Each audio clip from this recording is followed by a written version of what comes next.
Hello everyone, this is Shelby with Shelby Creation. Welcome back to the Dragon's Den. Background paper. We all need it.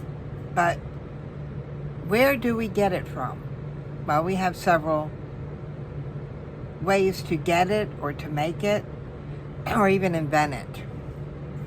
Or create it ourselves, I should say. We can go and we can buy background paper.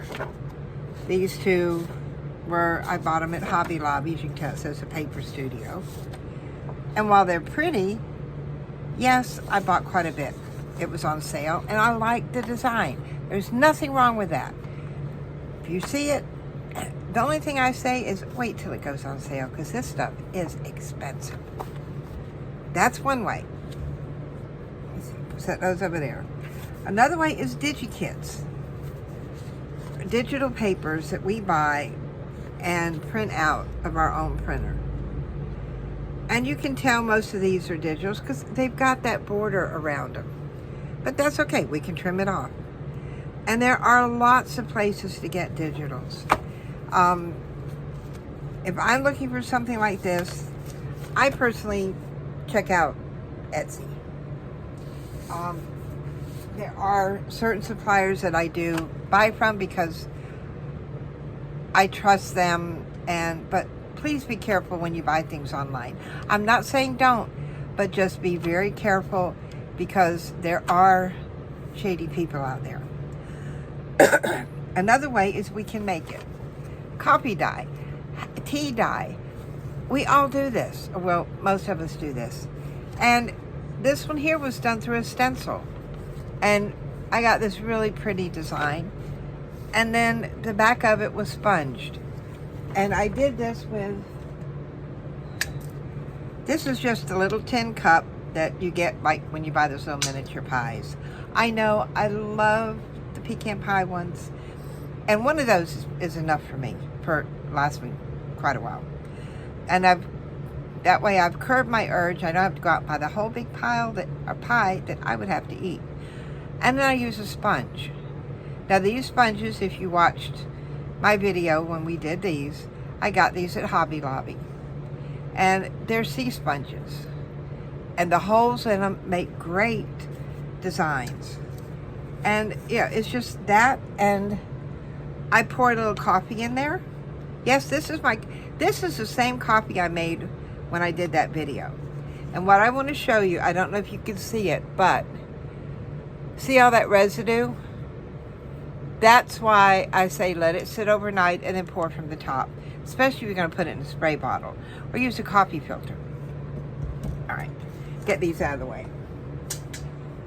But we can use stencils. We can use sponges. You can do them. This was my paint bottle, or my glue bottle. The bottom of my glue bottle. Dip in coffee and do it. Then just little drops that I let run. And you can do your own designs on them. You know, you don't have to go by any set thing.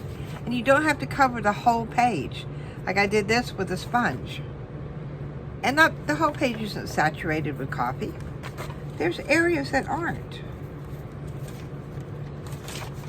Or you can cover the whole page with coffee. And they look great. Now, I know I've talked about this next way several times, but, and especially now with Joann's closing, I go to Joann's and I buy a fat quarter or a quarter of a yard of material that I like. I mean, look how pretty that is. And yes, you can put this, you can lay it across your printer, close the lid, and make a copy. That's one that I've done. And these are just the materials that I have. I've only got 5 because I haven't been back to Joann's yet. They're supposed to close in May. But look at these prints. Look at that. Isn't that gorgeous? That is just stunning. Oh, I got another one here. You can take doilies and with stencils, and then, you know, no, not stencils, but with your ink, your brushes, You can do them with this brush. You can do it with your dauber, like, let me find one of mine. I got them over here. Like this, and just go over your stencil, your doilies, whatever, and look how pretty that is. Makes a gorgeous background paper. All right, and while I'm thinking about it, if I don't put these back where I got them, they'll be laying around here for a week or so. But this is the material. I mean, yes, it prints a little off. Now, I did not iron this yet. I think I will iron them for future use.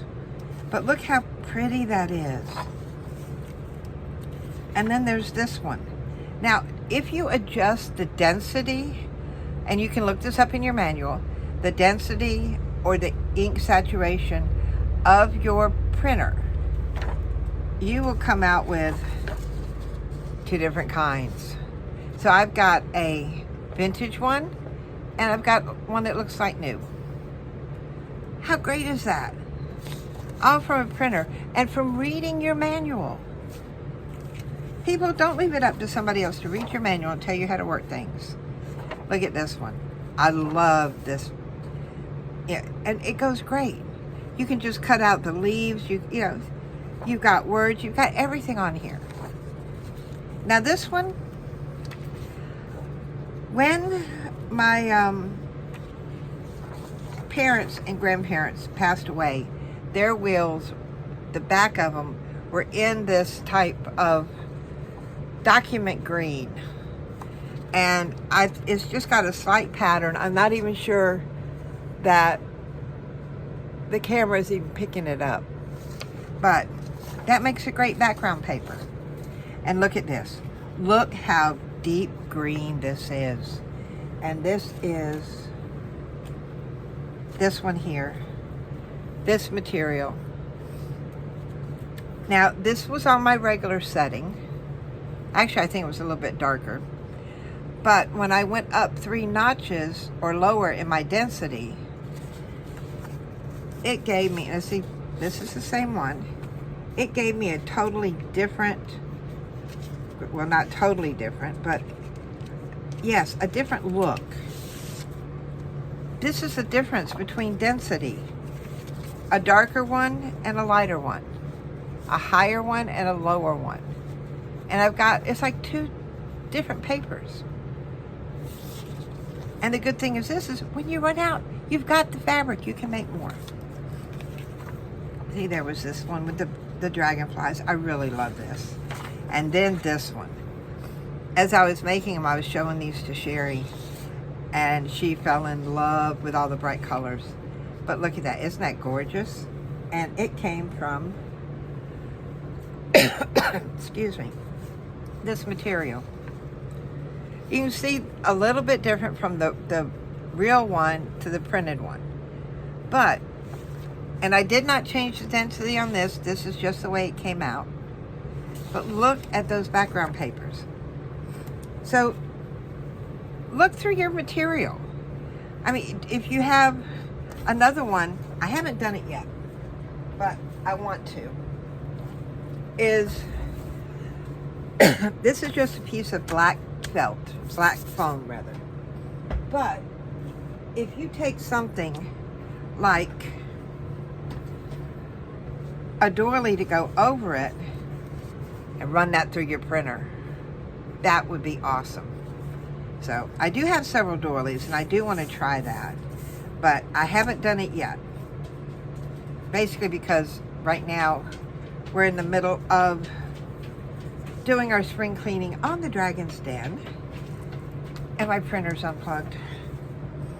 But see, use your imagination, and when you do, you can come out with tons of different background papers. If you like a collage look, you could take your masterboard, make a copy of it, or make a masterboard. Get you a piece of cardstock this size and glue tickets and tags and little pieces of a book page or letters or whatever. And I mean like handwritten letters or whatever you want on there. Put stamps on it, do whatever, and then make a copy. you have just created your own background paper. So let me see if I can get some of these spread out here for you so that you can see just what, in a few minutes, playing with your printer can do. See, this was part of this one. Put my little blue thing back where it belongs. Because if I don't, I will lose it. And usually when I make my first copies, I do too. And sometimes, yes, I change the density like I did these two. Or sometimes I'll leave it blank. And then I've got this one. I've got all these different types of copy dyed. I mean, like I said, you don't have to cover the whole page. And you can do stencils. That stencil, that was really a rough one. But look at all this I've got to play with. So, drag out your imagination. Put it on paper. And before you know it, you're going to have your own stash of background paper. And it could be stuff that nobody else has. And putting a piece in when you're sending out Happy Mail or whatever, it's a special treat. So, and even the store-bought ones. Now, what I have done that I'm going to tell you what I did. I probably should not have. But it was for my own personal use. I had a paper pad that I loved. And I needed just a certain background for one of my journals that I was trying to do all in certain colors. And all I had in that was cardstock. I made a copy of it on my printer. Then I had it in paper form. So, I know sometime, probably not this week, maybe next week, before Joann's totally closes, I'm going to go in. Now, all of these are just what they call back quarters, which is 1/4 yard. And look, I mean, out of the 5, if I did different density, that would give me 10. And I'm definitely going to go get me a few more fat quarters. Yeah, like I really need them, but it's paper supply. And one that you can, if you want, you print what you want. If you only want 2 or 3 sheets, print 2 or 3 sheets. Then you're not worried about, well, where am I going to store all of this? How am I going to keep it? And then you can get you a shoebox. Put a piece of tissue paper down. Put your fat quarters in there. Basically, all you need is an 8.5 by 11. So, if you've got, you can, and then just tell them, I only need 9 inches of material. Then that's all they'll cut you. That's what you buy. At least I know it is with Joann's. Although sometimes, I think with them closing now, they may have a 2-yard minimum. But, and it may mean I need to buy 2 yards. But I can buy the 2 yards, have my little piece, and give the rest to my daughter-in-law. She is a wizard with that sewing machine. The only person I know personally who can make a dress without a pattern. I need a pattern. I can't sew without a pattern. But, like I said, a good way to get a good stack of background paper in no time. Now see, and this is what I have between today and the last time I did the coffee dyeing video. I have all of this to play with and all of these beautiful colors. So drag out, I mean, if you have a blanket you like, if you have a shirt that you like the pattern on, make a copy of it. It's all good. And everything is a craft supply.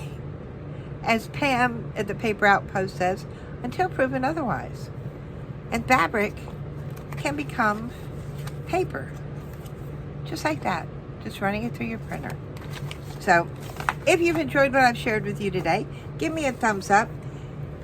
Hit the bell notification so that you will be notified for the next time there's a video out. And please subscribe to my channel. So until next time, bye guys!